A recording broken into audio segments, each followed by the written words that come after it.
साक्षगंध होऊ देता, अंगाला कुकू लावू देता, हळद लावू देता आणि लग्नाच्या दिवशी दुसऱ्या पोरासोबत उठून पडता, तो गावामध्ये बाप का बिचारा खाली पाहिजे का? तो बाप बिचारा गावामध्ये खाली पाहिजे का? ते माय बिचारा गावामध्ये खाली पाहिजे का?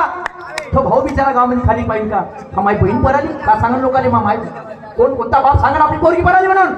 20 वर्षाच्या मायने तुला पोटामध्ये ठेवली, जी 1.5 किलोची असताना तुला थैलीसारखं वागवलं, त्या मायची तुम्ही थोडीशी किंमत ठेवली.